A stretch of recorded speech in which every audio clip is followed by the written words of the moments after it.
Hey guys, welcome to my flat in Paris. Got a great deal on this place, by the way. It's double the size of a lot of the hotel rooms close to the convention center, and this place is double the size, half the price. An incredible deal.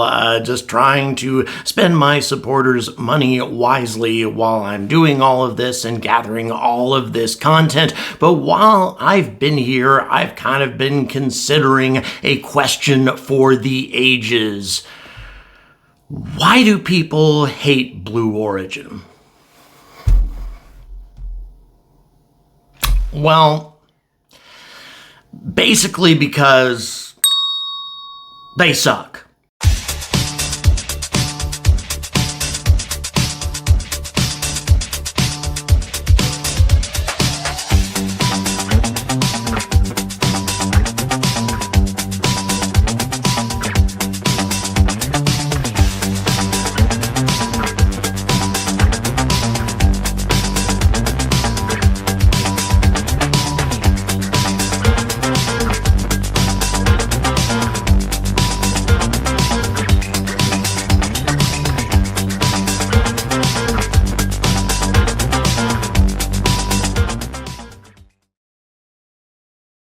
But does Blue Origin actually suck? No. Well, no. As a suborbital rocket company, Blue Origin doesn't suck at all. The BE-3 is a very solid, very reliable engine, runs off of hydrogen and oxygen, doesn't really produce anything in the way of greenhouse gases, so environmentalists don't get pissed off at them.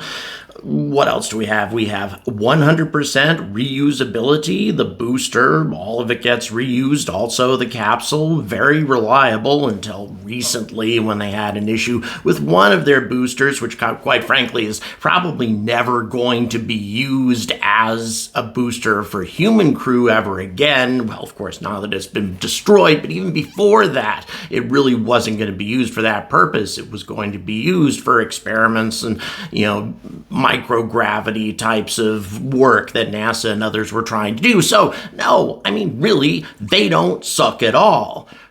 The main problem that people have, well, one of many problems, actually. First of all, they're just ripe for parody. They are so easy to bash on. I call it blue balls bashing. It's just fun. It's just fun. Look at it.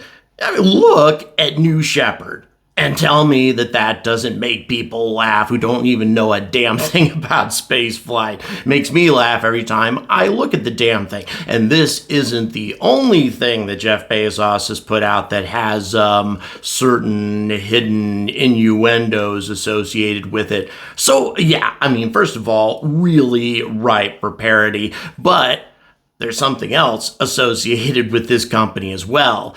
They're trying to be something that they're not. You see, in many respects, Blue Origin is where British spaceflight is right now. And if you don't quite understand why that's the case, maybe you should check out some of the videos I've been making about British spaceflight or European spaceflight in general. What they've accomplished, both Blue Origin and the Europeans, they've done some suborbital work already, demonstrated that at least in principle their ideas could work. They've also demonstrated their engines being tested, staged compression in some of the engines being used by a variety of companies. Again, if you want the details, you can tune in to the videos that are going to be advertised at the end of this one. But in any event, that's really where Blue Origin is. One of the differences, of course, is the Europeans have been doing this for millions of euros rather than billions of dollars like Blue Origin is being fed recently. But on top of that, the Europeans have not been demanding that they be treated, or rather seated at the big kids' table, if you know what I mean. In other words, no, we deserve the same right as SpaceX on all of these military contracts. Oh yeah, and we also want that famous pad at Cape Canaveral that Apollo used and everything. Oh, we can't have that? Well, we're going to sue. Can you imagine what would have happened if they had won that lawsuit back in 2014? That pad would have sat there unused all of this time. That pad with all of that historical significance would have remained unused over this entire period instead of being host to one shot after another, one Falcon 9 after another. And that, of course, is only the first example of what they've tried to do. We didn't win a military contract. Oh, God, now it's going to take us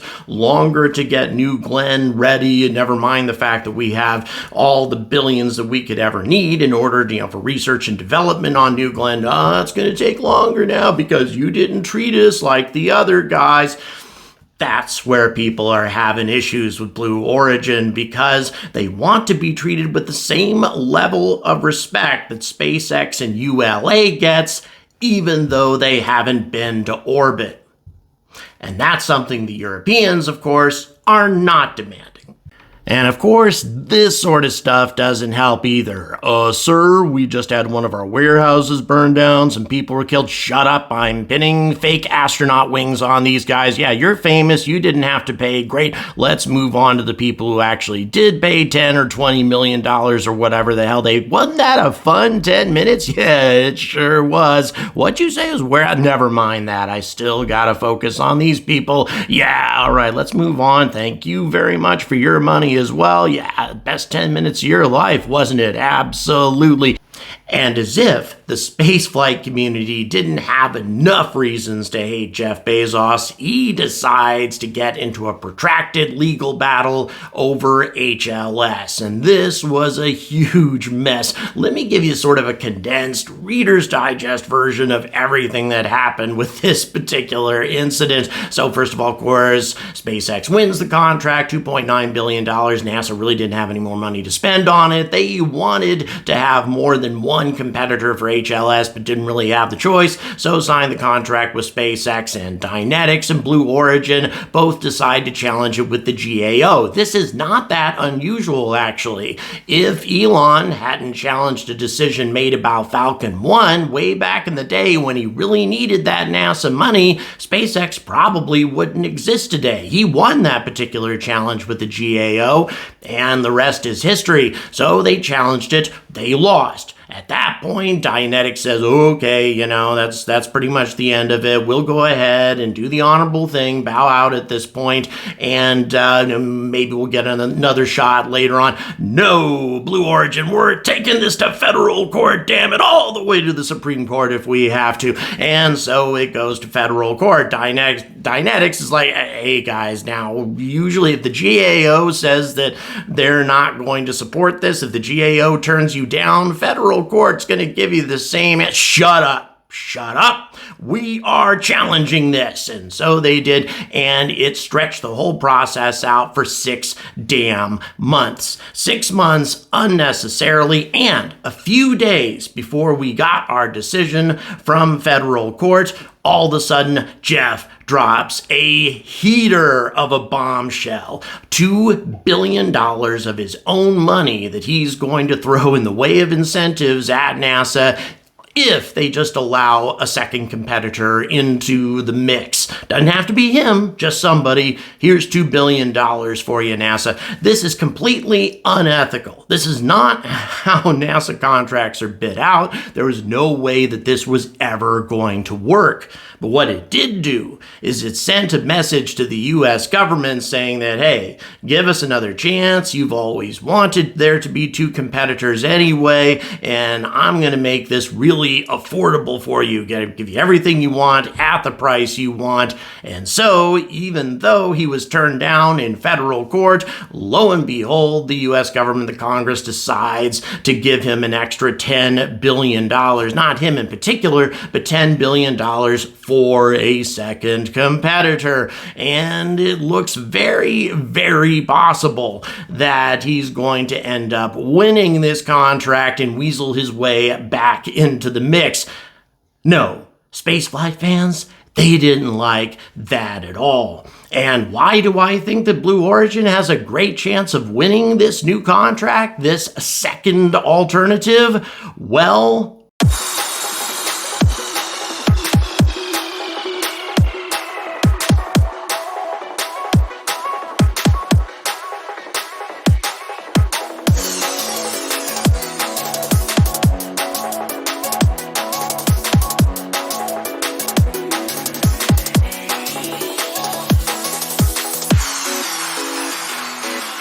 so how do you get to orbit if you're Blue Origin?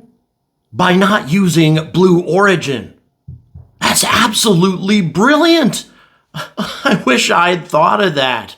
So yeah, you've got this new alliance with Sierra Space, and it is absolutely fantastic. Dream Chaser is months away from going to orbit and really revolutionizing LEO travel. I mean, let's face it, it's a mini space shuttle. It's super cool. It can use a runway. It doesn't need to do ocean landings. It can carry all kinds of cargo, and it's going to be able to carry human beings here really, really soon. And also, Jeff doesn't even have to spend a lot of his own money. NASA has anointed Orbital Reef as being the successor to the ISS, gave him over $100 million for that. Sierra Space goes and raises well over $1 billion on their own. It's just a match made in heaven, at least for Blue Origin. Absolutely fantastic. And so with Sierra Space's help on this HLS contract, and by the way, Sierra Space was working in conjunction with Dynetics before on their life support systems for Alpaca, it's very, very possible that they could come out ahead on this. And not only come out ahead, Lunar Starship is going to be a very, very challenging thing to put together. Engineering, logistics, everything, all that LEO refueling. Well, you've heard me talk about that ad nauseum, whereas the Blue Origin and Sierra Space solution might be a lot more straightforward, might be a lot simpler, and they may actually get their solution completed before all of the details with Lunar Starship have been hammered out. And it is possible, not saying likely, but it's possible that Blue Origin and Sierra Space will be putting people back on the moon for the first time in over 50 years with their spacecraft. It's possible. What a incredible turnaround, and a turnaround that didn't make a lot of the spaceflight community very happy for understandable reasons. So here's the bottom line. Blue Origin is brilliant.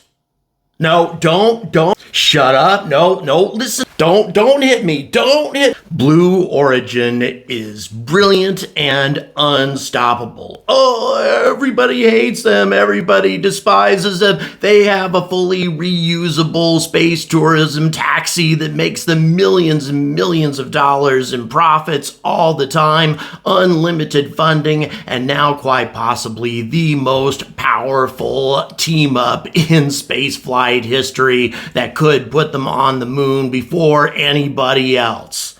And maybe that's why Jeff Bezos doesn't give a damn about all the hate that he gets. And that's how I feel too, to be honest. I don't give a damn if people hate me, and neither does he. I get the same amount of money off of the haters as I do off of the lovers. Well, aside from the folks who really support me, again, thanks very much for that. It's why I'm here in the first place. But my point is, Blue Origin is not going anywhere, and they have had an enormous amount of success in putting together this collaboration with Sierra Space that could catapult them into an entirely different realm of competitiveness. They aren't there yet, nowhere close, and I didn't even talk about the whole BE4 ULA travesty that's going on right now and the trouble that's caused for Vulcan Centaur and the future of ULA's military contracts. So many problems Blue Origin's caused for them there as well. Lots of reasons to hate this company, but they don't care, and they shouldn't care, because ultimately, With all of the backing that they have, unlimited funding essentially, and this team up with Sierra Space, they have been relevant for the last 20 years, and they're going to be relevant for the next 20 years, regardless of what any of us think. So on that cheery note, please like, please subscribe, please check out these videos I have for you at the end of this particular video. Once again, describe in detail all of the exciting things that are happening in Europe. The fact that we have a SpaceX veteran working for Skyrora now as COO. Why did he take on this little company? Well, it gives him a hell of a lot of relevance, let me tell you. And also a German rocket, or a German launch provider rather, that's going to be able to send a considerable amount of payload up to low Earth orbit for $5 million a launch. Big news here in Europe. You need to check all of that out. Once again, check out the description for various ways to support me. Hit that notification bell button, and thanks so much to all of those who helped bring me over here. I'm going to keep that content coming, and in the meantime, as always, stay angry about space.